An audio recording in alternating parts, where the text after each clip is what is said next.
본 방송에서 제공하는 투자 정보는 투자 판단에 대한 조언입니다. 방송에서 제공하는 주식의 가치, 가격 상승 및 가격 하락에 대해서는 방송사에서 보장하지 않습니다.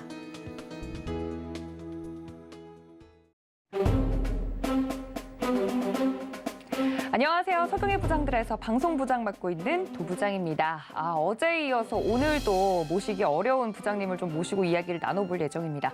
산업부의 허반석 부장님 기다리고 계시는데요. 오늘 시장에 대해서도 할 얘기가 어제에 이어서 많을 것 같습니다. 장중에 많은 분들 깜짝 놀라셨을 것 같은데 이 우크라이나와 러시아 관련된 이슈가 또 한 번 우리 시장을 흔들면서 상승분을 그대로 좀 반납하면서 그래도 빨간불을 켜면서 마무리가 되는 모습이었는데요. 장중에 어떻게 대응하셨는지 궁금합니다. 만약 산업부의 부장님이셨다면 어떻게 대응했을지 그 부분에 대해서 좀 제대로 짚어볼 테니까 오늘 저희와 함께해 주시면 좋을 것 같고요. 노란톡은 늘 열어두고 있으니까 언제든지 여러분들 이용해 보시면 좋을 것 같습니다. 자, 바로 인사드리도록 하겠습니다. 허반석 부장님 함께하십니다. 부장님 어서 오세요. 안녕하세요. 네, 부장님과 이틀 연속 보게 돼서 굉장히 반갑고 좋네요. 네, 참 좋죠. 네.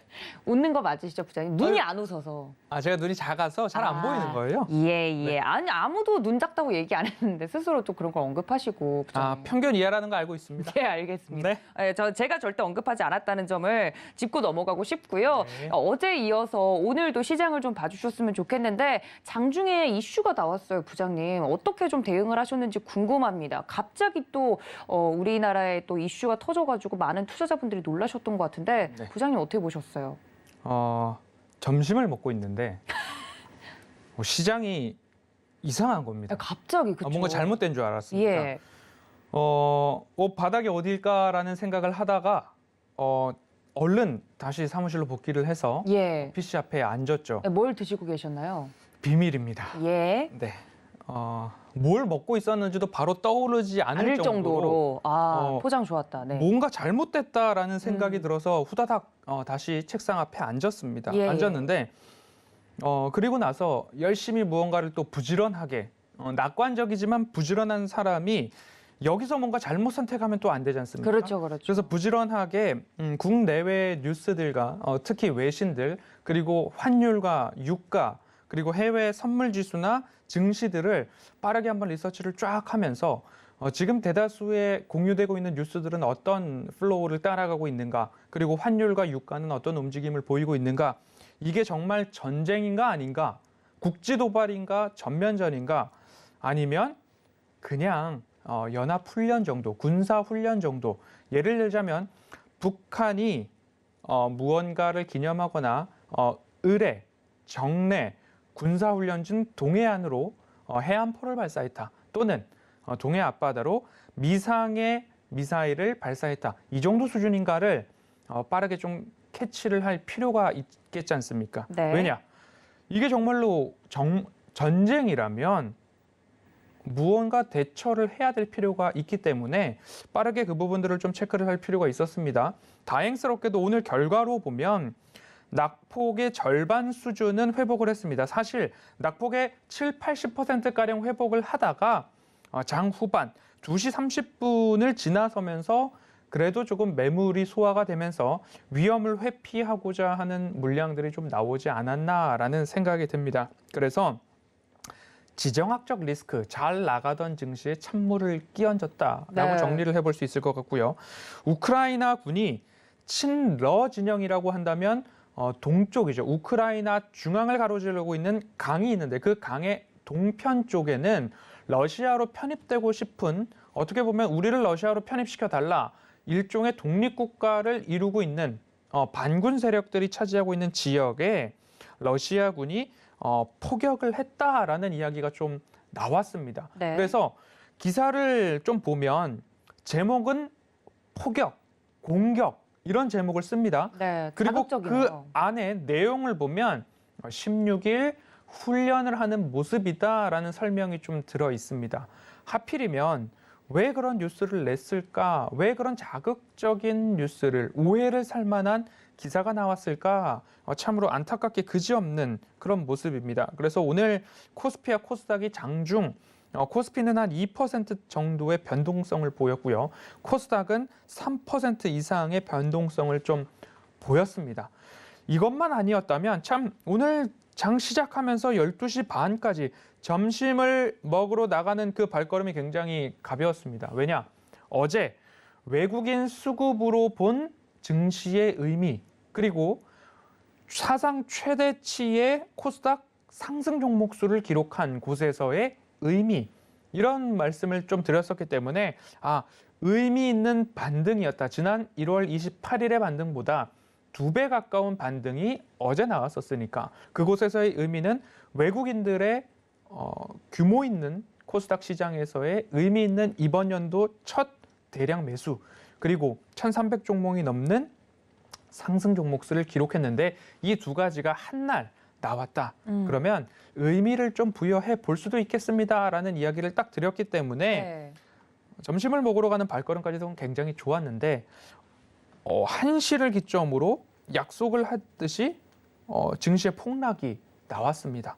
그래서 얼른 돌아와서 여러 가지를 체크를 할 때에 제가 무엇을 체크했는지 노란톡 오픈 채팅방에 계시는 분들은 제가 장중에 스크린샷을 올려드리기도 하고요. 제가 보고 있는 결론에 대해서도 제가 접하고 있는 모든 소식들을 종합해 봤을 때 저는 이렇게 생각합니다라는 결론을 이렇게 조금 심각성을 띠는 날에는 모멘텀 투자 레터를 구독하고 계신 분이나 모멘텀 투자 레터를 구독하고 계시지 않은 분들을 모두 다 포함해서 동일한 의견들을 좀 드립니다. 분명히 이거는 저의 주관적인 판단이고 제가 접하고 있는 모든 소식들을 종합해서 허반석이라는 사람을 통해서 필터링된, 해석된 결론을 말씀을 드리는데 여기에 고개가 끄덕여지신다면 저는 이렇게 생각합니다라고 딱 한 문장만 쓰는 게 아니라 환율을 보고요, 유가를 보고요, 선물 시장을 보고요, 글로벌 여타 국가들의 증시 움직임을 보고요, 외신들을 살펴보기도 하고요. 이런 것들을 좀 체크를 해보았을 때 전면전은 아닌 것 같습니다. 라는 말씀을 드렸고요. 네. 그리고 시장이 조금 차분해지고 1시 5분경 됐을 때 제가 이거는 팔 때는 아닌 것 같습니다. 반등이 나오고 있으니까 버텨보시는 게 좋겠습니다. 하지만 내가 리스크 회피를 위해서 무엇인가 문제가 발생했을 때 이 종목은 가져가고 이 종목은 가져가지 않겠다라고 분류를 해놓으신 분들은 그래도 리스크 회피를 위해서 매도를 할 수 있는 종목들도 분명히 있으셨겠다라는 생각이 듭니다. 그래서 낙천적이고 낙관적이지만 부지런한 사람들이 오늘 조금 피해를 보지 않았을까라는 생각도 듭니다. 왜냐? 증시의 모습이 너무 급박하게 급락을 했기 때문이죠. 그래서 전면전이라고 생각하기에는 다소 부족했던 근거들을 앞서서도 좀 말씀을 드렸는데요. 환율이나 유가의 변동성이 나타났습니다. 한시를 기점으로 본다면 오늘 한시를 기점으로 WTI 선물 가격이 한시를 기점으로 하필이면 솟았습니다. 솟았는데 93불, 4불 정도까지 좀 올랐는데 여기서 추가적으로 95불을 넘어간다. 그리고 혹 100불까지 치솟는다라고 했으면 이거는 전쟁에 가까울 수도 있겠다라는 판단의 근거가 될 수도 있었을 것 같습니다. 하지만 어느 정도 95불, 100불까지는 가지 않고 그래도 안정화를 보이는 모습들이 환율에서도 좀 나타났고요. 그리고 환율입니다. 환율도 하필이면 한시를 기점으로 강하게 튀었습니다. 강하게 튀었는데 1202원 이상까지도 좀 올라가는 모습 속에서 환율보다는 조금 더 강한데라는 생각이 들었고요. 하지만 이 환율도 지속적으로 상승하는 것이 아니라 반짝하고 다시 하향 안정화, 증시의 하락과 반등과는 정반대로 움직여줬기 때문에 이런 것들을 보았을 때 전면전까지는 아닐 수도 있겠다라는 생각을 또 했고요. 외신 기사들을 조금 빠르게 보려고 노력을 했습니다. 외국어가 능통하지 않더라도 요즘 굉장한 서비스들이 많기 때문에 빠르게 러시아 통신사들에서 무슨 일이 있었나, 아니면 미국계, 영국계 여러 뉴스들에서, 언론에서 무엇을 다루고 있는가를 보았을 때 그렇게 우리나라 뉴스처럼 빠르게 무언가를 보도하는 곳은 없었습니다. 사실 우리나라 언론이 세계적인 언론사들보다도 더 빠르게 외신을 쓸 수도 있겠죠. 쓸 수도 있겠지만 우리나라 언론에만 나왔다라고 한다면 일단 더블 체킹이 꼭 필요하다. 팩트 체크가 필요하다. 어제 제가 대본에는 써놨는데 방송에서 언급드리지 못했던 부분. 네. 모멘텀 투자레터 구독자분들께만 말씀을 드렸는데 이러한 지정학적 리스크가 완화 기조를 좀 보이고 있다. 수면 아래로 가라앉을 수 있는 확률이 높아졌다라고 했을 때 앞으로 나오는 모든 뉴스들에 있어서는 이것이 실제로 새로 언급된 이야기인가 아니면 이전에 있었던 일들을 확대 재생산한 뉴스인가 그 부분들을 꼭 체크할 필요가 있습니다. 그래서 너무 긴장을 고조시키거나 아니면 긴장을 너무 가라앉히는 모든 기사들에 있어서는 앞으로 내가 직접 더블 체킹을 하고 그 근거를 바탕으로 대응을 하셔야 된다. 이제 러시아는 전쟁을 일부 피해가려는 스탠스를 좀 보이고 있지만 네. 우크라이나 미국에서는 실제로 철수에 대한 부분들이 위성으로 관측되고 있지 않다. 오히려 더 병력을 증강시켰다라는 이야기가 나오자 러시아의 우리나라로 치면 국방부나 외교부에서 아니다. 2월 20일 정도가 되면 이보다 더 많은 병력이 철수가 될 거고 2월 20일경이 된다면 훈련이 종료가 된다라는 이야기를 맞대응해서 이야기를 내놓고 있는 상황입니다. 그렇기 때문에 실제로 내가 팩트 체크하고 대응해도 늦지 않는 시장이다. 오늘만 하더라도 최저점에서 이건 전쟁이야라고 하고 우리나라 기사만 보고 기사를 열어보지도 않고 헤드라인만 보고 공격이라는 거에 이건 전쟁이다라고 판단을 하셨다면 조금 너무 부지런하셨다. 네. 팩트 체크가 좀 부족했다라고 말씀을 좀 드려볼 수 있을 것 같고요. 그리고 또 한 가지 우리나라 증시에서 외국인들의 수급도 함께 체크를 해볼 필요가 있겠죠. 네. 한시를 기점으로 지수는 급락을 하는데 외국인들은 살짝 빠졌다가 강매수세를 코스피에서 유지시켜가고 있고요.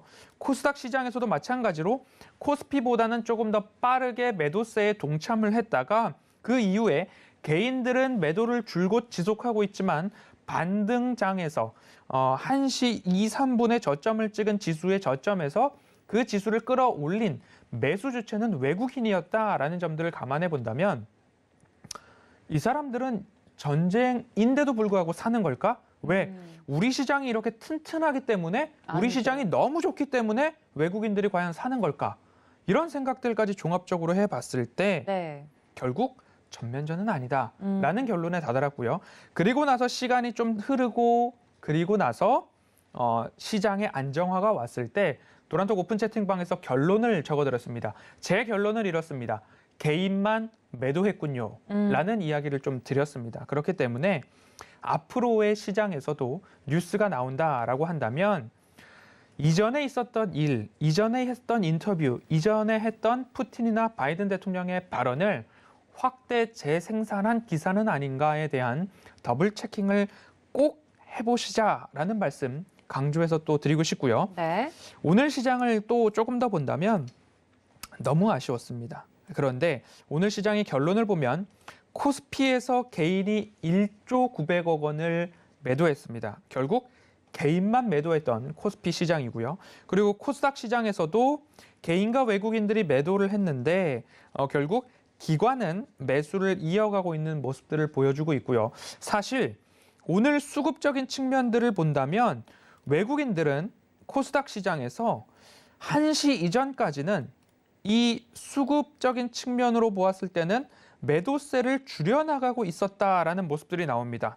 1,080억 원 가까운 금액까지 10시 반경까지 이 매도를 이어갔습니다. 매도를 이어간 다음에 그 이후에 제가 노란톡 오픈 채팅방을 자꾸 말씀드리는 이유는 시장이 급박했고 그리고 어제 외국인들의 강한 매수가 있었음에도 불구하고 외인들이 지속적으로 매도를 하고 있기 때문에 저는 약 1,000억 원에서 그치지 않고 더 추가적으로 매도가 나온다라고 한다면 어제 2,000억 원 이상의 매수는 2,800억 원 이상의 매수는 페이크일 수 있다라는 시그널을 감지를 해야 되기 때문에 10시 반까지 이 외국인 수급에서 눈을 뗄 수가 없었습니다. 왜냐? 네. 1,000억 원을 넘어가고 있기 때문에 여기서 더 나오면 어제 매수가 의미가 퇴색될 텐데 라는 생각이 들었습니다. 그래서 꾸준하게 보고 있었는데 다행히도 1,079억 원까지 매도를 한 이후에 10시 반경부터 다시 외국인들의 매도 폭이 줄어들기 시작했습니다. 그래서 500억 원 미만까지 꾸준하게 올라오는 시간이 결국 12시 45분, 50분까지도 외국인들은 매도했던 것들을 다시 매수로 돌아오고 있는 모습이었습니다. 오늘 결국 시간 외 거래까지 포함을 해서 214억 원의 매도를 기록하고 끝냈는데 이 이후에 외국인들도 강하게 매도를 했다가 다시 한번 그 매도 폭을 줄여나가는 모습들이 수급적인 측면에서도 확인되고 있습니다. 그러면 종합해 봅시다. 어제 2,800억 원 이상의 의미 있는 매수를 했습니다. 오늘 10시 반까지만 해도 매도를 이어가길래 긴장했습니다. 하지만 그 매도 폭을 줄여나가는 모습들이 사실 오늘 이 뉴스가 없었더라면 이 선을 따라서 꾸준하게 이렇게 매수가 돌려 세울 수 있는 그러한 시장이 아니었을까라는 생각이 듭니다. 그래서 너무나 아쉬웠던 시장이 아닌가라는 생각이 듭니다. 코스피도 외인들의 매수세는 그러한 것과는 조금 더 무관하게 지속적인 매수세가 이어졌습니다. 그렇기 때문에 외국인 수급을 좀 중점적으로 앞으로도 보실 필요가 있겠다라는 말씀을 오늘 다시 한번 좀 강조를 드리고 싶고요. 네. 어제도 외국인 수급과 상승 종목 수에서 의미를 찾아보자라는 말씀을 드렸죠. 그리고 어제 언급드렸던 상황들을 한 번 더 종합을 해본다면 코스닥 올해 처음으로 2천억 원 이상의 의미 있는 매수가 코스닥 시장에서 확인이 되었습니다. 2,803억 원. 그리고 1,376 종목 수의 상승을 코스닥 시장에서 기록을 했습니다. 이 두 가지에서 의미를 찾아보자라는 말씀을 드렸고요. 그러면 이렇게 의미 있는 일들이 일어났을 때 그 다음 날에는 대부분 상승이 나왔더라. 거의 80%의 수준으로 그 다음 날은 상승이 나왔더라. 그리고 또 한 가지 1개월 뒤에는 어떤 일이 있었느냐. 플러스 마이너스를 집계해 보니까 모조리 다 상승폭, 반등폭은 차이가 있었지만 모조리 다 1개월 뒤에는 반등이 있었다. 그래서 뾰족뾰족한 이 구간마다 외국인들의 의미 있는 수급과 상승 종목 수가 기록되어 있었다라는 이야기를 어저께 우리가 모두 다 짚어봤습니다. 그래서 확률로 그리고 과거의 데이터로 시장을 객관적으로 보니까 이런 일이 있었을 때는 반등이 나오더라라는 이야기 드릴 수 있을 것 같고요. 명확한 기준에 의해서 대응을 해야 되기 때문에 내가 오늘과 같은 급박한 일이 벌어졌을 때 나는 그래도 이 종목은 가져갈 만한 이유가 있어라고 따로 분류를 해 놓으셔야 하고요.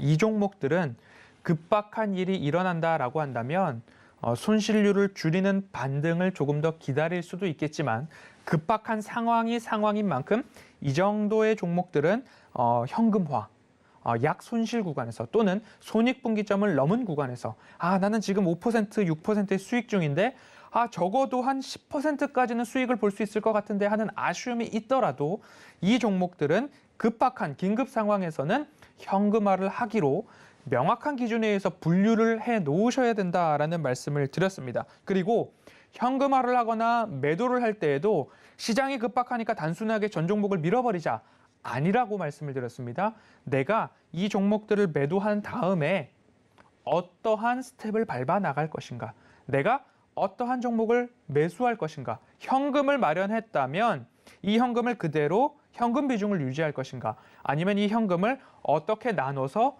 A, B, C 종목에 내가 추가적인 매수를 이어갈 것인가, 비중 확대를 할 것인가, 단가 낮추기를 할 것인가, 명확한 기준에 의해서 가져갈 종목과 가져가지 않을 종목에 구분이 있으셔야 합니다. 그리고 또 한 가지는 현금화를 했다면 그 현금을 가지고 내가 무엇을 할 건가, 그 계획까지도 확실하고 탄탄하게 마련해 놓으신 다음에 내가 클릭을 하고 매도를 하고 하셔도 늦지 않는 시장이다. 왜냐?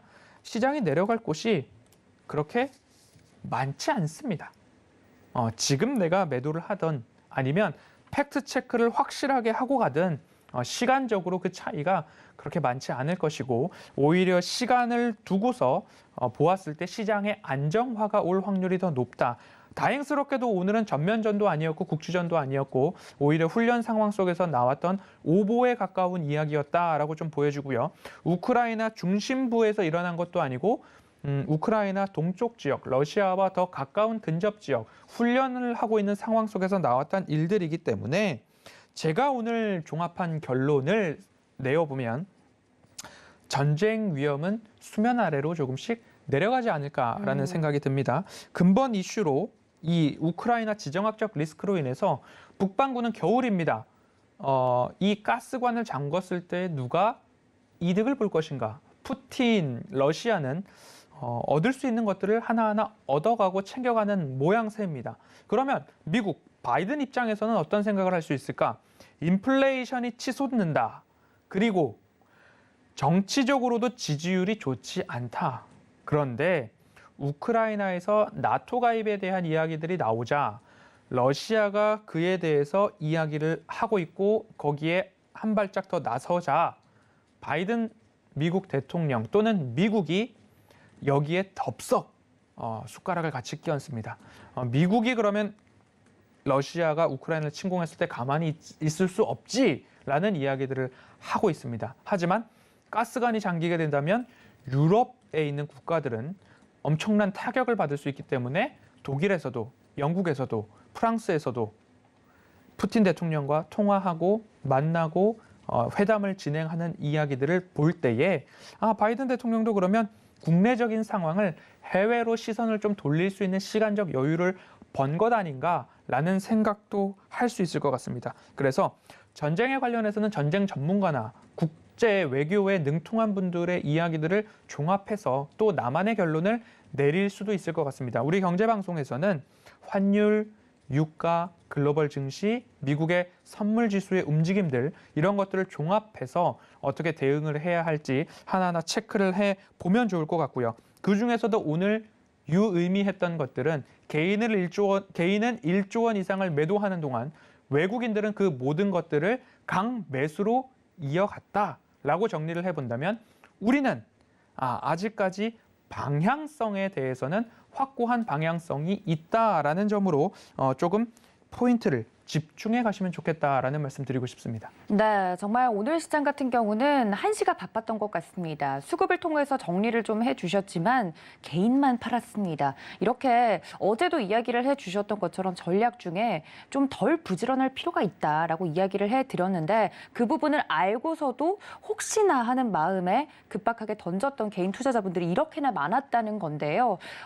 이 전쟁이 정말 일어나는지 팩트체크 여부와 상관없이 혹시나 아직도 뇌동매매를 하고 계시는 분들이 있다면 노란톡에 들어오셔서 저희 산업부와 함께 하시기를 바랍니다. 문자 샵 0082번으로 허반석 혹은 부장님하고 불러주시면 함께 할 수 있는 방법 안내를 좀 친절하게 해드리고 있고요. QR코드 통해서도 입장이 가능하니까 들어오셔서 오늘 장중에 일어났던 이러한 사건들을 대처하신 방법을 보시면 이해가 될 겁니다. 저희 산업부 허반석 부장님과 함께 해주시면 좋겠다는 말씀 전달을 해드리면서 오늘 시장에 대한 체크 그리고 수급적인 부분까지 들어봤습니다. 자, 그렇다면 저희 다음 이슈로 좀 넘어가 봐야 될 것 같은데 간밤에 FOMC 회의 결과가 나왔습니다. 12월 FOMC와는 다르게 시장에는 큰 영향을 주지 않는 모습이었는데 예정대로 좀 저희가 생각했던 예정된 좀 속도로 금리 인상이 이루어질 것 같다라는 이야기가 나왔는데 이건 어떻게 저희가 좀 해석을 하는 게 좋을까요? 어제 FOMC 회의가 이제 있을 건데 우리가 체크해야 될 부분들은 그간 우리가 알고 있었던 것과 다른 이야기가 나오느냐에 대한 부분이었죠. 그렇죠. 그간 FOMC 성명서 발표 이후에 파월 연준 의장이 기자회견에서 매 FOMC 회의마다 금리 인상을 할 수도 있다라는 이야기를 거리낌 없이 이야기를 하는 바람에 지난번 FOMC 회의 기자회견을 보고서 우리 시장이 타격을 좀 받았었습니다. 그렇기 때문에 이번에도 우리가 아직 맞지 않은 매가 있을까? 회의록을 열었는데 뭐 50bp가 아니라 75bp에 대한 이야기가 나온다. 그렇게 된다면 네, 그랬던 테이퍼링을 조기 종료하고서 빠른 금리 인상을 하게 된다면 양적 긴축도 더 빨리 진행해야 한다라는 의견들이 다수 의견이었다. 인플레이션이 우리가 생각했던 것보다 이거 심각합니다. 뭐 조금 강한 어조가 이 회의록에 담겨 있었다라고 한다면 오늘 시장도 어려웠지 않았을까라는 생각이 듭니다. 하지만 오픈을 했더니만 우리가 성명서에서도 그리고 FOMC 회의 이후의 기자회견에서 이미 맞을 매를 다 맞았더라라고 시장은 이를 해석하고 반응하고 있었던 것 같습니다. 인플레이션이 내려가지 않을 경우에 조금 더 빠르게 완화 정책을 제거할 것이다라는 이야기 있었고요. 양적 긴축 시기와 규모는 차기 회의에서 앞으로 있을 FOMC 회의에서 논의하고 결정해 나갈 것이다. 이미 우리가 알고 있었던 이야기이고요. 상당한 규모의 양적 긴축을 시행할 거다. 이것도 테이퍼링 할 겁니다. 금리 인상할 겁니다. 양적 긴축 할 겁니다. 동일한 어조로 우리는 이해를 해볼 수도 있을 것 같습니다. 양적 긴축 원래 하반기에 시작을 할 것이다라는 이야기 있었고요. 앞서서 말씀드렸던 테이퍼링의 조기 종료에 대해서는 몇몇 의견들이 있었다라는 이야기. 제가 영어를 잘하는 건 아니지만 almost of라는 이야기를 쓰기 때문에 다수 의견은 아니었다라는 부분으로 해석을 해볼 수 있을 것 같습니다. 특이점은 이러한 FOMC 회의의 의사락이 공개된 이후에 시장 참여자들, 투자자들, 채권 투자자들은 금리 인상에 대해서 어떻게 전망을 하고 있는가 전망치 집계를 살펴보니까 지난주만 하더라도 50bp 인상에 대한 부분들이 확률적으로 더 많았습니다. 그런데 의사록이 공개되고 나자 25bp 확률 금리 인상을 50bp가 아니라 25bp 0.25%포인트 상승이 그 상승을 예상하는 인원이 더 많더라라는 집계가 나오기 시작했습니다. 그렇기 때문에 제가 보는 시장에 대한 견해입니다. 어저께 7번씩 매 FOMC 회의에서 금리 인상을 한다라고 한다면 50bp씩 하면 350bp가 됩니다. 25bp씩 7번을 해도 170, 200 언저리가 나오기 때문에 지금 채권 투자자들이 이 집계 금리 인상에 대한 전망을 할 때에 50bp씩 7번 하는 것은 지금 예상치에는 너무 과합니다. 그래서 25bp씩 7번 하는 것도 그렇게 나쁘지 않은 수치로 전망이 가능해졌습니다.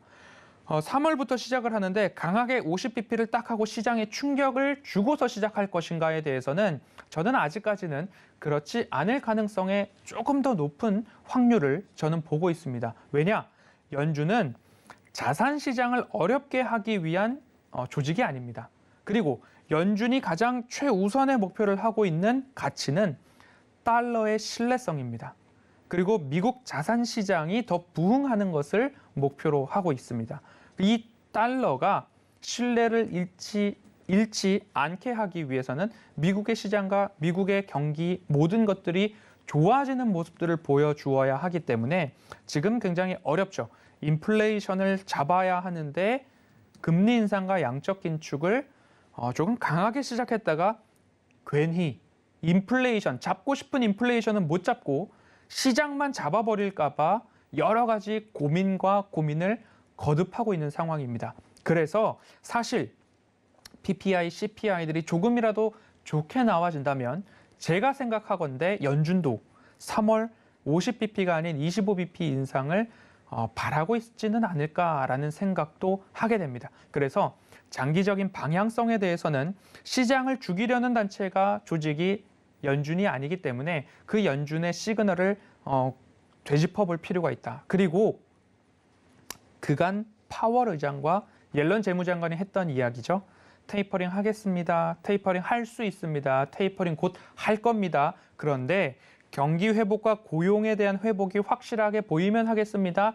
여러 가지 이유와 여러 가지 말들을 쏟아내면서 시장을 쥐락펴락했던 것처럼 금리 인상도 양적 긴축도 시장에 충격을 주기도 하고 시장을 달래기도 하고 하는 모습을 통해서 일부 소프트 랜딩이라는 단어들이 자주 들리지 않을까라는 생각을 하게 됩니다. 그래서 시장을 보는 제 견해는 양적 긴축이 일어나는 그 시기까지는 금리 인상만 일어나지 않습니까? 그러면 양적 긴축은 하반기, 후반기에 하겠다라는 이야기가 나오고 있으니 아무리 빨라도 6월에 대한 관심 또는 5월에 대한 기준, 나는 미리미리 대응을 하겠어라고 한다면 시계열을 조금 더 빨리 가져다 놓고 5월 안으로 나는 모든 리스크 축소를 완료하겠다라는 생각을 갖고 계시면 어떨까라는 생각이 들어서 그 리스크 축소의 기간을 길게 가지셔도 좋은데 사실 어영부영 하다 보면 금방 벌써 2월 중순을 넘어가고 있지 않습니까? 3월 금리 인상 시작한다고 하는데 벌써 3월 코앞으로 다가와 있습니다.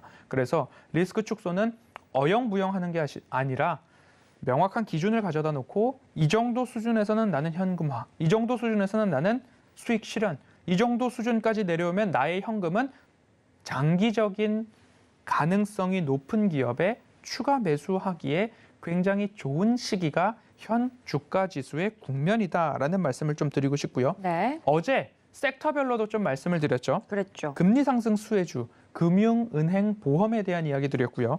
경기 방어주, 통신, 의식주와 관련된 부분, 경기 민감주, 철강, 금속, 화학 말씀을 드렸습니다. 리오프닝 1월에 2주간을 할애를 해서 허반석의 작전 리포트가 지난해 2월 1일부터 올해 2월 10일까지 월요일부터 금요일까지 매일 아침 쉬지 않고 달려왔습니다. 그래서 잠깐 쉬어가는 기간을 갖고 있는데 올해 1월의 첫 주제를 리오프닝으로 담았고 다시 한번 앵커님께 퀴즈를 한번 드려본다면 네. 반드시 오고야 말 행복이라는 꽃말을 갖고 있는 꽃은 뭐죠? 아니, 꽃말을 기억했더니 이젠 꽃을 반대로 물어보시네요. 응용력이 있어야죠. 메리골드. 축하드립니다. 예. 선물은 내일 시장이 좋아서 수익 많이 내시길 아닙니다. 바랍니다. 저는 뭐 이틀 뒤에나 입금되는 그런 주식시장에서 통용되는 그런 건 말고 좀 네. 물질적인 걸 원합니다. 네, 네. 잘 들었습니다. 예. 자, 메리골드의 꽃맛은 반드시 오고야 말 행복이라는 말씀을 드렸고요. 그 리오프닝을 말씀드릴 때 그랬습니다. 반드시 오고야 말 리오프닝에 대한 이야기를 드렸는데 괜히 그런 말씀을 드린 게 아니라 네. 뭐 CNN이나 뉴욕타임즈에서 코로나19 확진에 대한 확진자 수에 대한 증가 추이를 늘 집계를 해서 발표를 하고 공표를 하죠. 거기를 보면 북미도, 유럽도, 아프리카도 모두 다 수치가 이미 꺾였고 꺾이다 못해 지금은 더 아래로 내려오고 있습니다. 그리고 사망자 수, 그리고 위중증 환자 수도 확률적으로 더 낮더라, 비율이 적더라. 그래서 이제 나오는 이야기가 미국에서도 마스크를 쓰지 않을 수 있다라는 이야기 나오고 있고요. 엔데믹을 어떻게 대응할 것인가에 대한 이야기 나오고 있고요. 모더나 CEO도 이제 최종적인 코로나19 끝, 최종을 바라보고 있다라는 이야기가 나오고 있습니다. 그러면서 오늘 시장을 조금 더 흔들었던 이슈 중에 하나 특징주가 화장품 관련된 주가 많이 올랐습니다. 화장품 주가 많이 올랐던 이유 중에 하나는 찌라시가 좀 나왔는데 네. 어떤 부분이었냐? 서울시에서 행정고시 명령 종료에 대한 이야기를 2월 14, 15일자로 냈습니다. 그런데 그 부분이 행정고시 명령 해제, 행정고시 명령 종료라는 이야기는 기존에 내가 행정고시를 했던 것들은 이제 끝났습니다라는 이야기를 해줘야 되지 않습니까? 이거는 아니고요. 이제는 끝났고요. 새로운 행정고시가 있으니 이것을 보세요라고 하는데 뒤에 거는 보지 않고 앞에 거만 보고 마스크를 벗어도 되는 것 아니냐? 마스크를 벗게 되면 화장을 더 많이 하니까 그러면 화장품주도 이제 가지 않을까라는 이야기들이 시장에서 조금 많이 회자됐습니다. 하지만 그것만 놓고 보기에는 조금 무리가 있다. 너무 많이 쉬었고 강원랜드를 말씀을 드릴 때에 개장 이래로 영업시간을 단축을 했던 적이 없는데 영업시간을 단축했음에도 불구하고 베팅 금액, 매출액이 줄어들지 않고 방문객 수도 더 이상 내려가지 않더라. 그러면 매출액도 주가도 더 이상 내려갈 곳이 없다라는 결론에 좀 도달했기 때문에 제가 리오프닝 레저 이야기를 드릴 때 강원랜드를 말씀을 드리면서 왜 강원랜드냐? 국내 유일의 내국인도 출입할 수 있는 카지노이기 때문이다. 그리고 방문객 수가 줄어들지 않은 이유 중에 하나는 국내에 거주 중인 해외 영주권, 해외 시민권을 보유한 한국인들이 많이 찾아가는 것 아닌가라는 그러한 통계를 말씀을 드렸습니다. 그래서 화장품주도 이거 하나만으로 올라간 게 아니라 더 이상 내려갈 곳이 없기 때문에 한 번쯤 이러한 시장의 유동성이 그쪽으로 쏠릴 수도 있다라는 점으로 대응을 하셔야지 이제 마스크를 벗는다라고 보시고 여기가 내가 끝까지 눌러 앉아야 될 내가 이른바 몰빵을 해야 되는 섹터구나라고 보시기에는 시기상조다, 위험성이 있다 라는 말씀까지도 좀 드리고 싶기 때문에 오늘은 말 나온 김에 네. 제가 금리 상승, 수혜주, 경기 민감주, 경기 방어주, 리오프닝 그 이전에는 이런 말씀 드렸죠. 반도체, 통신 장비, OLED, 네. 카메라, 모듈 관련된 부분 22년도에 집중하셔야 된다라는 말씀. 메타버스 나무 한 그루를 말씀을 드리면서 보여드린 적이 있습니다. 네. 그래서 각 섹터별로 이틀 연속 방송에 나오다 보니까 섹터만 말씀을 드리고 종목들은 제가 착 숨겨놓으면 참 좋은데 네. 이틀 연속 나오니까 종목을 말씀을 드릴 수밖에 없을 것 같아서 네. 오늘은 종목을 준비했으니까요. 채널 고정하시면 좋겠습니다. 네, 관련돼서 FOMC 회의록에 관련된 이야기를 해주시면서 오늘은 섹터뿐만 아니라 거기에 담긴 종목까지 이야기를 좀 해드리겠다라고 방송에서 생방송이기 때문에 주워 담을 수가 없습니다. 약속을 해주신 만큼 어떤 종목에 대한 분석이 나올지 기대가 되는데요. 사실 이 산업군 안에서 그 좀 구체적인 종목에 대한 이야기는 노란톡에 들어오셔도 받아보실 수 있는 정보긴 합니다. 많은 분들이 미리 받아보고 계시기 때문에 혹시나 이 정보가 궁금하신 아직 안 들어오신 분이 계시다면 문자 샵 0082번으로 부장님 혹은 허반석 부장님하고 불러주시면 함께할 수 있다는 점까지 안내를 좀 드리도록 하겠습니다.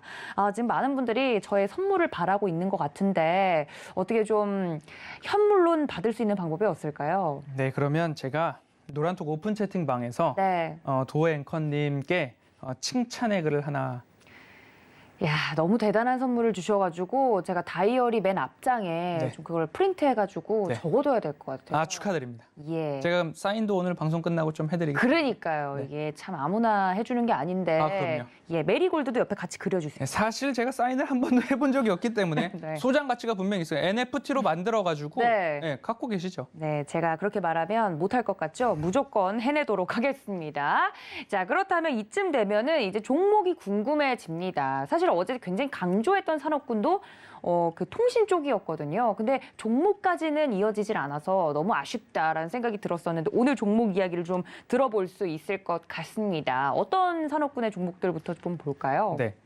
오늘 수급을 본다 하더라도 코스피 수급입니다. 외국인들이 무엇을 그렇게 많이 샀느냐. 개인들은 1조 원가량 매도를 하는 동안 외국인들은 무엇을 샀느냐라고 보면 전기전자, 금융, 운수창고, 운수장비, 통신, 화학, 보험 이렇게 차례로 나오죠. 통신, 화학, 보험, 철강, 금속, 전기, 가스, 섬유, 의복 이야기가 나옵니다. 이렇게 외국인들이 무엇을 매수했느냐라고 이렇게 정렬을 새로 해보면 결국 지금까지 말씀을 드렸던 경기 민감주, 경기 방어주, 리오프닝 그리고 이 섹터들을 하나하나 경기 방어주, 통신주, 금리 인상주, 보험, 금융, 은행주 지속적으로 나옵니다.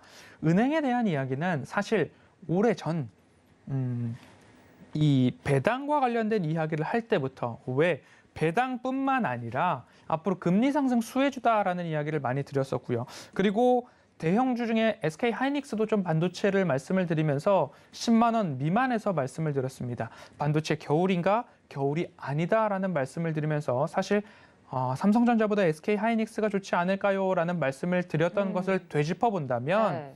사실 지금 1월 달에 제가 리오프닝을 말씀을 드렸지 않습니까? 그리고 12월 달에는 반도체와 통신 장비에 대한 이야기들도 많이 좀 드렸고 카메라 모듈에 대한 이야기들도 22년도 전체를 통틀어서 이곳을 집중해 볼 필요가 있다라는 말씀들을 조금 미리 드려오고 있는 편이라서 그러면 지수가 지금 바닥까지 내려와 있을 때 우리는 정말 어디에 집중을 해야 하느냐. 사실 은행과 금리 상승 수혜주에 있어서는 누가 먼저 조금 수익 실현을 할까 눈치를 보는 그런 차트적인 흐름들이 나올 수 있습니다. 그래서 외국인들이 매도로 전환하느냐 아니냐만 잘 지켜보고 지금 당장 너무 부지런하게 은행주, 금융주, 보험주 내가 매도해야 하느냐 너무 부지런하게 하실 필요는 없다. 외국인들이 매도를 하느냐 안 하느냐 그 시그널을 기다릴 뿐 지금은 지수적으로도 매도할 시기는 시기상조다라고 금융과 관련된 금리 상승과 관련된 이야기 드릴 수 있을 것 같고요. 네. 코스닥에서도 오늘 외국인들이 지수의 회복을 이끌었습니다. 그러면 코스닥에서는 무엇을 샀느냐 본다면 경기 방어의 대표적이죠. 유통 있습니다. 그리고 금융 있습니다. 통신 장비 나오고 있죠. 운송 장비 나오고 있고요. 금속 나오고 있습니다. 그리고 아래에 음식료, 담배까지 있고요. 그리고 밑으로 내려본다면 비금속에 대한 부분, 섬유, 의류에 대한 부분들까지도 순 매수를 기록하고 있는 정렬을 새로 해보면 방금 말씀드렸던 모든 섹터가 이 안에 들어와 있습니다. 금리 상승 수혜주, 경기 방어주, 통신, 유통, 음식료, 전기가스, 운송, 창고, 의식주와 관련된 부분이죠. 경기 민감주, 화학, 철강, 금속. 이 안에서 외국인들이 이제 종목별로 매수의 지속성이 보인다라고 한다면 홀딩 하시면 되겠죠. 여기에 추가적으로 하나 더 외국인들의 수급이 확인되어 있고 방금 전 말씀드렸던 섹터에 포함되어 있는 종목인데 실적까지도 작년, 올해, 내년, 후년까지도 전망치가 플러스다. 그냥 플러스도 아니고 두 자릿수의 플러스가 매출액, 영업이익, 당기순이익에 전망되고 있다라고 한다면 오히려 그 종목들은 긴급 상황에서 내가 팔아야 할 종목이 아니라 긴급 상황에서도 다른 종목을 정리해서 그 종목을 사야 되는 종목이다라고 스트롱 바이라는 이야기 어저께 말씀을 드렸습니다. 그리고 모든 것들 내가 이것을 사느냐 안 사느냐의 핵심 방점은 실적에 있다라는 이야기 이제는 눈치를 채셨을 겁니다. 그러면 양적 긴축 시기에도 기업이 근근히 살아남을 것인가 거뜬히 살아남을 것인가 그것이 바로 실적과 유보금 결국 돈에 달려 있다라는 이야기입니다. 제가 한 3, 4개월 전 주말 공개 강연회에서 이런 말씀을 드렸습니다. 시장이 심상치 않은 수준으로 치달을 때 가장 중요한 부분이 그 기업이 얼마나 재무적으로 튼실한가입니다. 라는 말씀을 드렸고요. 왜냐?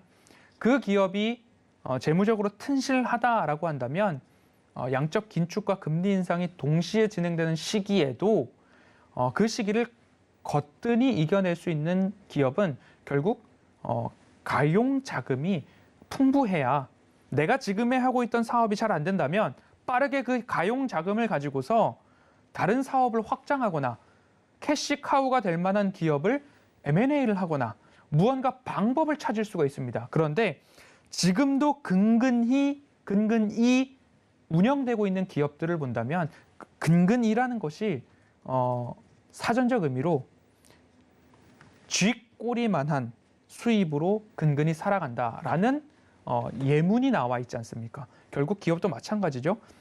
직원들 월급 주기에 급박한 기업들, 사실 외부에서 차입을 해서 외부에서 돈을 빌려서 운영 자금을 하고 있거나 안 좋은 기업들의 중심으로 제가 말씀드렸던 것 중에 하나가 운영 자금으로 빈번한 유상증자를 하는 기업들 재무적으로 건강하지 않다. 나쁜 기업이 될 수 있다라는 이야기 좀 말씀을 드렸기 때문에 양적 긴축과 금리 인상이 동시에 진행되는 시기에 우리가 꼭 보아야 할 것이 재무적인 안정성이다라는 부분입니다. 그래서 금리 상승 수혜주, 경기 방어주, 경기 민감주 모두 다 견고한 현금 창출 능력을 갖고 있거나 충분히 이미 현금 여력을 보유하고 있거나 탁월한 현금 창출 능력을 갖고 있는 섹터의 공통점들이 금리 상승 수혜, 은행, 보험, 금융 관련된 쪽, 통신, 유통, 음식료, 의식주와 관련된 부분이었더라. 그리고 한 가지, 우리나라에서는 반도체 빼놓을 수 없다. 왜냐? 1등이기 때문이라는 거죠. 그리고 음식료 중에서도 리오프닝 관련해서 제가 콕 집어 드렸던 기업들이 있습니다. CJ 제일제당, 글로벌 베스트로 가는 기업이다. 그리고 풀무원. 예를 들자면 그 관계사의 일감 몰아주기 때문에 외식 또는 급식과 관련된 사업이 이제는 조금 관련 없는 기업으로 돌아가야 되는데 나와 연관이 없는 기업들 중에 우리 회사의 급식 체계를 감당해낼 만한 캐파, 실력, 능력이 있는 기업 중에 하나가 뭐 CJ 프레시웨이도 되겠지만 풀무원도 있더라. 풀무원은 두부라는 이야기. 일본에서도 매출과 인기가 굉장하다라는 이야기가 나와 있듯이 이런 이야기들을 종목들로 한번 정리를 해봤습니다. 네. 실적이 중요하다라고 좀 말씀을 드렸는데요. 금리 상승 수혜부터 좀 살펴보도록 하겠습니다. 삼성화재입니다. 삼성화재를 열어놓고 본다면 최근의 차트를 보고 본다면 이러한 바닥권들이 좀 있을 수 있을 것 같습니다. 그러면 내가 어디서 매수를 해야 할지 명확하죠. 여기까지 내려오면 사야 되고 전 저점 구간까지 내려오면 한 번, 두 번, 세 번 매수의 기회가 있더라라는 부분 체크를 해볼 필요가 있습니다. 하지만 금리 상승 수혜의 부분들도 있는데 엔데믹이 된다면 조금 주의를 해보실 필요도 있습니다. 삼성화재 같은 경우에는 업계 최초로 보험료 인하에 대한 뉴스가 최근에 나왔죠. 보험료 인하를 한다라는 얘기는 사실 우리는 손해율이 높아서 보험료를 인상할 수밖에 없습니다가 여지껏 있었던 모든 뉴스의 헤드라인입니다. 그런데 보험료를 인상한다라는 이야기는 그만큼 사고가 안 났다라고 해석을 해볼 필요가 있겠죠. 왜냐? 코로나였기 때문에 사람들이 외부 활동을 많이 하지 않았고 자동차 운행이 적었고라고 하니까 사고가 많이 안 났으니까 보상금도 많이 안 나갔고 그러면 우리가 보험료를 이 정도까지는 낮춰도 감당이 가능하겠다라는 계산이 나오지 않았을까라는 생각이 듭니다. 그러면 금리 상승 수혜는 될 수 있지만 엔데믹 이후에 다시 손해율이 높아진다라고 한다면 이 화재는 손실에 대한 피해에 대한 보상이죠. 생명은 사람에 대한 생명에 대한 보장이고요. 삼성화재 엔데믹 이후에는 어떻게 될지 아직까지는 모르겠으나 금리 상승 수혜로 볼 필요가 있다. 그리고 KB금융 굉장히 잘 갔고 배당도 받았고 배당 이후에 추가 상승이 나오니까 시세 차익도 얻을 수 있다라는 부분. 신한지주도 업계 최초로 분기 배당에 대한 이야기들이 솔솔 나오고 있었죠. 그런 부분들 좀 생각을 해보시면 좋을 것 같고요. 네. 경기방어주는 SK텔레콤. 분할 전부터 말씀을 드렸습니다. 노란톡 오픈 채팅방에서 이런 질문을 주셨습니다. 종목 상담이 아니고요. SK텔레콤은 기업 분할 전과 후에 어떻게 될 것 같습니까? 라는 이야기들을 서로 하고 계십니다. 그래서 저도 거기에 하나 얹었습니다. 그래도 SK텔레콤이 분할 전보다 분할 후에 기업 가치가 높아지지 않을까요? 라는 말씀을 드렸고 거기에 대한 근거로는 배당을 줄이지 않고 분할을 해도 배당은 유지시켜 나가겠다라는 명확한 이야기를 해줬기 때문에 라는 말씀들을 좀 드리고 싶습니다. KT, LG U+도 마찬가지로 좋다라는 말씀 드리고 싶고요. 리오프닝, 오늘 화장품 관련해서 클리오 굉장히 좋은 이야기, 한국 콜마 모두 다 좋았습니다. 그래서 여기에 내가 지금 뭐 그렇게 베팅을 할 것인가 라기보다는 이렇게 엔데믹이 오면 이렇게 마스크를 벗고 화장품에 대한 수요도 늘어나겠구나라는 이야기 안에서 정말로 실적의 증가가 지난해, 올해, 내년, 후년도까지 증가하는 기업들을 충분히 찾아놓으시면 좋겠다라는 말씀을 드리고 싶고요. 네. 아침에 작전 리포트에서도 말씀을 드렸던 CJ, CGV입니다. 작전 리포트 방송 이후에 이제 수익 구간으로 올라오기 시작을 했다라는 말씀을 드리고 싶고요. 방금 전에도 말씀을 드렸던 강원랜드도 좋은 흐름들을 이어가고 있다라는 말씀을 드리고 싶습니다. 그리고 GS 리테일도 굉장히 실적 발표 이후에 바닥을 내려서 지하실까지 왔는데 이 이후의 흐름들도 사실 챙겨볼 필요가 있겠다. BGF 리테일도 함께 살펴보았던 기업 중에 하나다라고 좀 보시면 좋을 것 같고요. 네. 호텔신라, 하이트진로, LG생활건강 표에 보고 계시는 부분들 스크린샷을 찍으시거나 사진을 찍거나 이 중에서 외국인들의 수급이 지속되고 있고 실적이 증가하고 있고 차트상 저위험 구간이고 허반석의 작전 리포트에서 살펴보았던 기업이다라고 판단되는 것들 메모해 놓으셨다가 유튜브에 다시 보기 영상들 많이 있습니다. 그 부분을 통해서 고개가 끄덕여지시는지 더블 체크해 보셔도 좋겠다라는 말씀을 드리고 싶고요. SK하이닉스도 10만 원 미만에서 말씀을 드렸고 다시 한번 전고점을 돌파하는 13만 원을 초과하는 모습들 나오고 있기 때문에 길게 보시는 분들은 지금도 보유를 하고 계시지 않을까라는 생각이 들고 있고요. DDR4 가고 DDR5 온다라는 이야기 후공정 대표 기업 중 하나 ISC 말씀을 드렸고요. 오션브릿지도 최대 주주가 타고 올라가다 보면 최다 출자자 SK텔레콤이 나오고 SK하이닉스의 매출 비중이 60%가 넘어간다. 최근 대량의 거래량이 나왔다. 실적도 사상 최대 실적이 나왔다라는 부분도 보시면 좋을 것 같고요.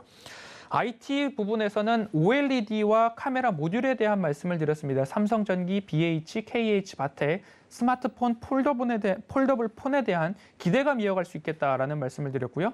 제가 메타버스, 자율주행, 로봇 이 모든 것들을 실현 가능하게 하는 인프라 중에 방점을 두고 있는 통신 장비 섹터입니다. 실적이 증가해야 되고 외국인들의 수급이 들어오는지 꼭 확인을 해보시고요. 최근 외국인들의 대량 순매수가 들어왔을 때 어느 기업의 수급이 좋았느냐. 이노와이어리스, 서진시스템, RFHIC 이 세 기업 중에 하나 정도는 선택해 보셔도 좋겠다라는 말씀을 드리면서 끝으로 이 한마디만 꼭 드리고 싶습니다. 기업의 펀더멘털이 확인되어 있다면 결국 이제 내가 지켜가야 하는 것은 나의 멘탈이다. 여기까지 하겠습니다. 네, 정말 끝에 한마디는 저의 심금을 울릴 정도네요. 많은 시청자분들이 공감하셨으리라 생각이 듭니다. 또 본 방송에서 제공해 드린 정보는 투자 판단에 대한 조언일 뿐 해당 주식의 가치나 수익률은 보장하고 있지 않다는 점까지 알려드리면서요. 산업부와 함께했습니다. 여기서 인사드릴게요. 시청해주신 여러분 고맙습니다.